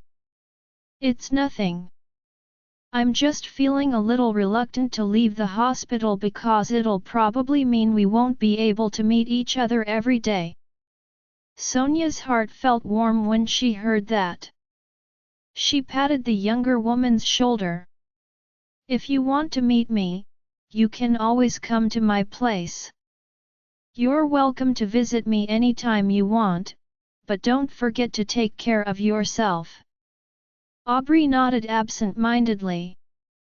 "Come on, let's go. The paperwork is done, so you should head back home as soon as you can." "Don't make your parents worry," Sonia reminded. Aubrey nodded and followed the older woman out of the ward. When they entered the car, the younger woman suddenly spoke up. "Do you know what Lucian has been busying about lately, Mrs. Farwell?" Sonia's eyebrows furrowed the moment her son's name was brought up. She replied apologetically, he's either busy with his company's matters or SE. Then, was he busy for the past 2 days? Aubrey asked carefully. That I'm not sure. You can always call him and ask him about it. He shouldn't be busy with work right now. You have just been discharged from the hospital, so he should at least show up to meet with you. You may as well not have said that if you are putting it that way. Aubrey lowered her eyes as annoyance flashed across them. When she raised her head again, she acted politely and obediently. Okay. I'll give him a call later. Chapter 589. Chapter 589. Sonia sent Aubrey all the way into the Pearson residence. She spoke to Gina for a short while before leaving. Gina and Aubrey watched Sonia leave before returning to the mansion. Is your arm still hurting? Gina stared at her daughter's injured arm panically. She rarely visited her daughter because she wanted her daughter's relationship with Sonia to improve. However, that didn't mean she wasn't worried. Aubrey shook her head. Annoyance could be seen on her face. I'm feeling fine. I'm heading upstairs now. Without speaking another word, she ascended the stairs. Gina's eyebrows furrowed as she stared at her daughter's back. Moments later, she heard the sound of a door slamming coming from upstairs. It confused her because she didn't know why her daughter was in a foul mood right after being discharged from the hospital. As for Aubrey, after locking herself in the room, she thought about what she should do before calling Lucian on the phone. She could only wait for Lucian to visit her when she was staying at the hospital. However, she had been discharged from the hospital. Even if he didn't want to visit her, she could just go and see him. All in all, she just didn't want to give Lucian any more opportunities to meet with Roxanne. She stared at her phone with a frown as she tried her best to adjust her emotions. It would be bad for her if he could hear the frustration in her voice, after all. However, no one picked up the phone even after she waited for a long time. Concurrently, Lucian had just finished applying medicine to Roxanne's wound. After he bandaged it, his phone rang. He pulled out his phone to check who it was with furrowed eyebrows. The moment he saw the name on the screen, he subconsciously looked at the woman in front of him and met her eyes. Roxanne's eyebrows tightened a little as she swept her gaze past the phone's screen and saw the name. It was as though the word Aubrey was reminding her that she was getting too close to Lucian. When she realized that, she pinched her palm, pretended to be calm, and pulled herself backward. She wanted to put as much distance as possible between herself and him. Her eyes lowered as she pretended that she didn't exist. In the next second, the vibrating sound stopped. Her eyebrows remained furrowed as she subconsciously glanced at the phone. It was then she saw Lucian had hung up the call and stuffed it back into his pocket. He stared into Roxanne's eyes, which caused her to be stunned for a second. I've applied medicine to your wound and helped bandaged your injury. Don't you think I deserve some thanks for doing that, Ms. Jarvis? His eyebrow was raised nonchalantly. Hesitation flashed across her eyes. She wanted to ask him why he didn't pick up Aubrey's call. However, she quickly realized she didn't have the right to ask about their matters. When her train of thoughts arrived there, calmness returned to her eyes. Her voice sounded distant again. Thank you, but it's getting late. If there's nothing else, you should go home early, Mr. Farwell. Since my leg is still injured, I won't be sending you out." She wanted to cut her ties with Lucian as soon as possible before Sonia and Aubrey came up with another scheme to set her up. A frown appeared on his face. "When I was applying medicine to her wound, she cooperated with me. I thought she had finally seen my good side. Apparently, I was wrong. I can't believe she changed her stance so quickly. In 1 second. She was feeling grateful, but in the next, she tried to chase me away." Since she wasn't getting an answer, she turned to him with furrowed eyebrows and saw his angry eyes. Chapter 590. Chapter 590. I should ask you to stay for a meal, but Lisa hasn't returned yet, and my leg is still injured, so forget about it. Roxanne stubbornly continued to chase Lucian away. "I think you're pretty busy. Since you have other things to attend to, I don't think you should waste your time here." When she concluded her sentence, she could almost feel the rage spewing out of his eyes, swallowing her. Her heart clenched as she wondered what he would do next. Lucian stared at her for a long time before he snorted. "You saw that?" Both of them knew what she saw. Roxanne's expression dimmed. Silence filled the air for a brief moment before she spoke. "It must be something important if Ms. Pearson is looking for you at this time of the day. You should meet her as soon as possible." "If I go to meet her, what about you?" Lucian asked in a deep voice. A strange feeling appeared in her heart. Aubrey is his fiancé, and he has loved her for many years. How can I ever be compared to her? It feels as though he's saying it to mock me. When her thoughts ended there, she regained her composure and replied plainly, "My injury is all good now. Besides, I'm currently in my own house. I can just sit here and wait for Lisa to return. There's no need for you to worry." Mr. Farwell.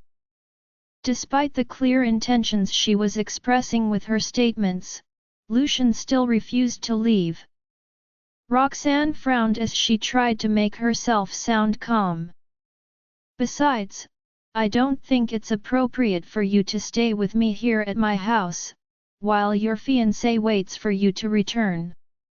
That prompted him to furrow his eyebrows. The rage in his eyes subsided. He raised his eyebrow and asked, "Are you jealous, Ms. Jarvis?" That stumped her because she didn't expect he would say such a thing. Jealous? Is he listening to what he has just said? What kind of relationship does he think we have? Or does he still remember what I said when I was drunk? When she returned to her senses, Roxanne stared at Lucian with a complicated feeling. "Are you mocking me, Mr. Farwell?" His frown intensified. He didn't understand why she suddenly said that. Both of them stared at each other for a long while. The image of her being drunk that night surfaced in his mind. She is misunderstanding me again. An odd feeling passed through his heart when the events of that night unfolded in his mind. He didn't want to delve into that topic any further. In any case, I'm not leaving. Essie was clamoring to meet you, so I've asked Caden to pick her up. I'm going to wait for her here. Lucian looked away, stood up, and then sat on an armchair. Soon after, he whipped out his phone and started dealing with his work. The words "Do not disturb" were practically etched on his face as he focused on his business. He was afraid that if they continued with the topic, Roxanne would bring up the matter from 6 years ago. That was when she loved him the most, and it was also the period he didn't want to recall at all.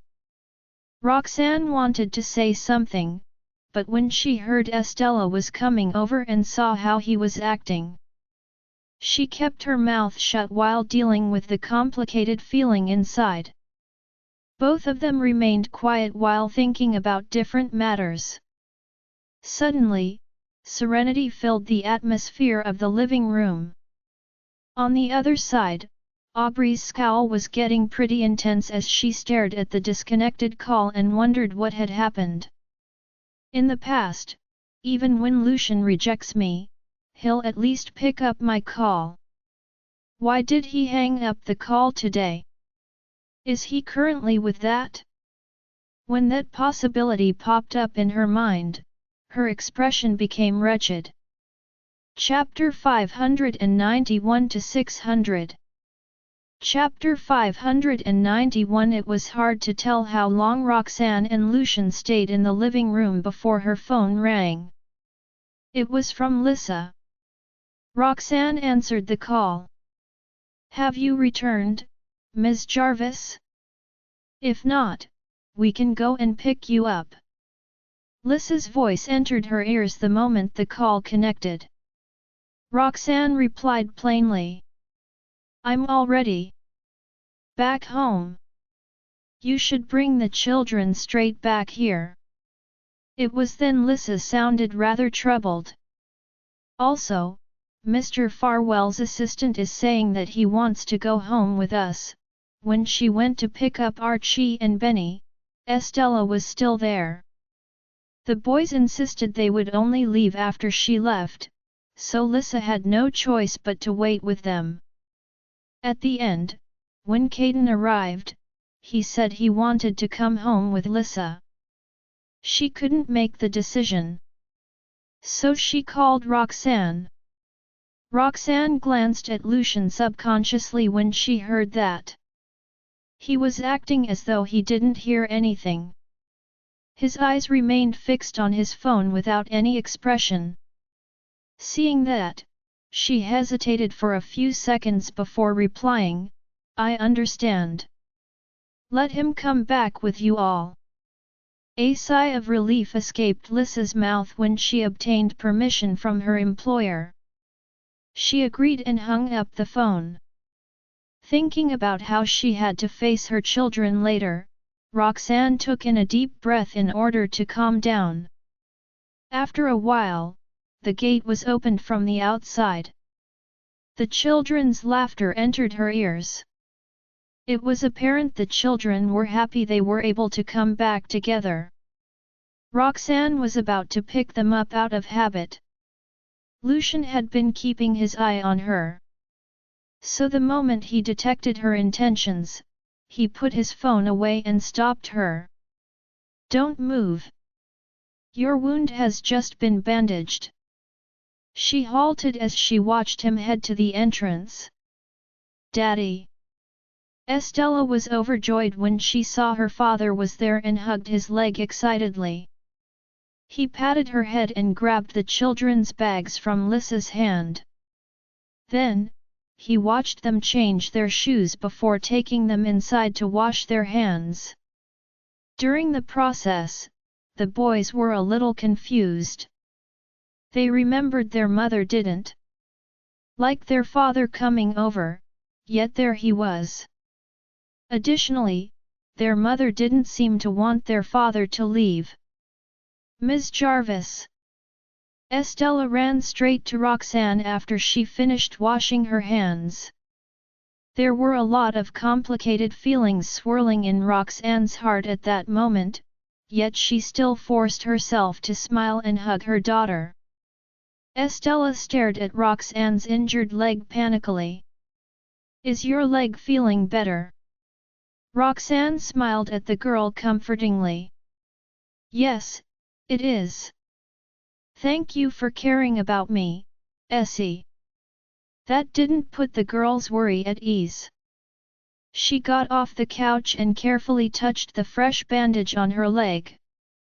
Roxanne just smiled and let the girl do whatever she wanted. As for the boys, they were sitting at the side quietly. Occasionally, they would glance at their father with caution. Suddenly, the children saw the blood-stained gauze on the ground.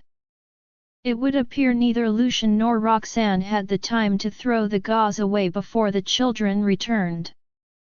Then, they turned to the new gauze on their mother's injury. Their eyebrows furrowed as they stared at Roxanne. "Did your wound open up, Mommy?" Roxanne's heart tightened when she heard that. She subconsciously glanced at Estella. The girl's face crumpled. She stared at her with a worried pout. Chapter 592. Chapter 592. Roxanne felt her heart ached when she saw that. "It's a pat on Estella's head," she said. "I went out today and accidentally tore my wound open. I'm fine now." Estella's eyes were already turning red. "Does it hurt?" The woman's heart softened. "Not at all. I don't feel a thing." Then, she glanced at Lucian and changed the subject to be about him. "Besides, your daddy was very careful when he bandaged my wound. You can ask him whether my injury is severe or not." Estella's attention was swiftly shifted to her father as she sought his answer. Lucian couldn't help but raise his eyebrow when Roxanne mentioned him. Still, he nodded at the child. "She'll recover quickly if she gets the rest she needs." Everything he said, the girl believed what he said without any question. She sniffed and nodded obediently. Roxanne initially wanted to ask Lucian to take Estella home after letting Estella know she was fine. However, seeing Estella like that made it hard for her to chase the girl away. Due to Roxanne's injury, the boys didn't play around as they did before. Instead, they just sat next to her quietly. After a while, Lissa finished preparing their meal and called for them. "The meal is ready. Come and eat." Upon hearing that, Roxanne subconsciously glanced at Lucian. She was about to say he shouldn't stay for the meal. But then she heard the boys say, "Mommy, can Essie eat with us?" The boys saw how happy the girl was on the way back. And so they hoped she would get to spend more time with their mother. Roxanne's eyebrows furrowed slightly when she heard that. She appeared troubled because she had just seen Aubrey calling Lucian.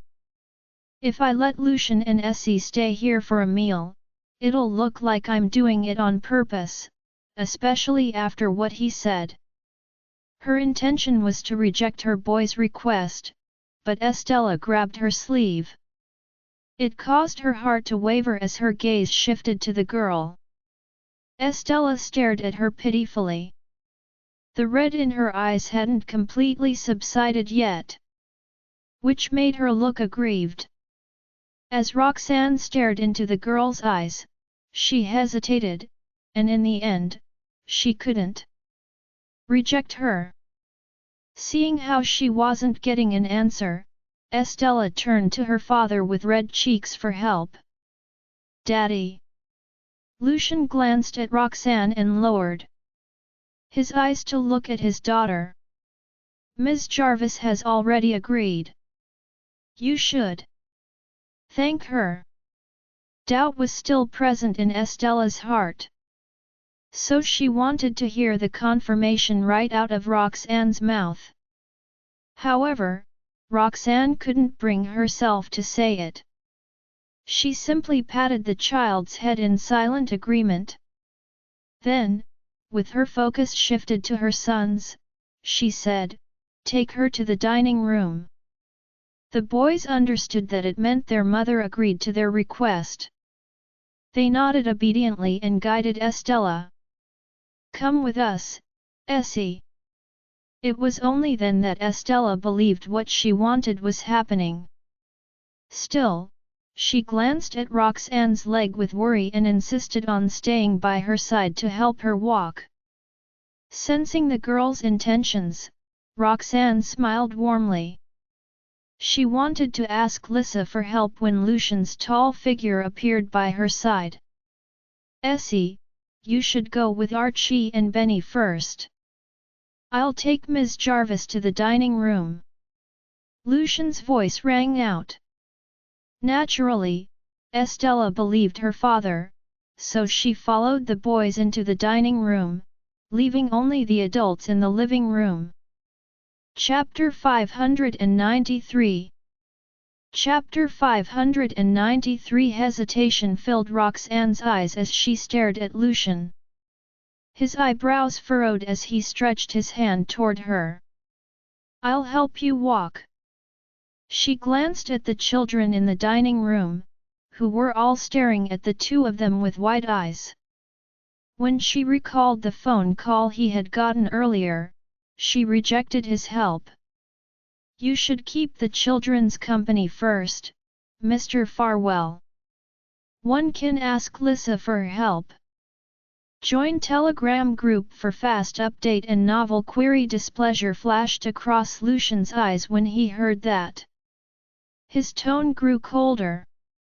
"Do you think it's inconvenient for me to hold you, Ms. Jarvis? I'm thinking the same thing, so I'll just carry you there." He immediately leaned down toward her. It was beyond her expectation that he would threaten her that way, so she quickly stretched her hand out. "Thank you for your help then, Mr. Farwell." Lucian stopped his movements for a few seconds, which made her anxious. After a while, he stood up again and grabbed the arm she stretched out. Borrowing his strength, she stood up from the couch. In the next second, he pulled her into his embrace. Roxanne froze upon noticing how intimate they were getting. She wanted to push him away, but she couldn't muster the strength to do so. Additionally, he was holding her pretty tightly, which didn't give her any space to struggle. She was escorted to the dining table with his help as the children looked on. Roxanne smiled at the children. "See? I'm doing fine." The children naturally saw her crippled leg as she walked. It only made their hearts ache when they heard that. However, it was obvious Roxanne didn't want them to worry. Thus, the children didn't ask any further questions and silently put some food on her plate. She thanked them with a smile. "Ms. Jarvis," Estella suddenly spoke. Roxanne turned to the girl, confused. "Can you rest properly and get better soon?" The look in the girl's stare was serious. When she heard Roxanne's wound open because of all the walking, she wanted Roxanne to rest and get better soon. Upon hearing that, Roxanne was stunned for a few seconds. Then she nodded at the child, unsure if she should laugh or cry. "I know. Don't worry, Essie. I'll listen to your advice." Estella nodded seriously like a small adult. Following that, the boys' attention shifted to Lucian as they spoke. "Thank you for applying Mommy's medicine for her, Mr. Farwell." They proceeded to put food on Lucian's plate. He didn't expect they would thank him. With his eyebrow raised, he smiled at them indifferently. "You two need to take good care of your mother and try not to let her walk." The children nodded. They all had an enjoyable time with the meal. After dinner was over, Lucian didn't force Roxanne any further and quickly left with Estella. "Mommy." It wasn't until the two of them left that the boys approached her and looked at her carefully. Roxanne met their eyes with confusion. "What's wrong? Can Essie and Mr. Farwell visit our place again?" Their voice was small. They might not like the fact that their father abandoned their mother, but after 2 days of interaction, they began to feel it was better to have him around. After all, he always knew how to take care of their mother. When she heard them asking that abruptly, a strange feeling surfaced in her heart. Do you boys like Mr. Farwell? Join our Facebook and WhatsApp group for more updates, link is given in description. Rest audiobook will be continued in next episode.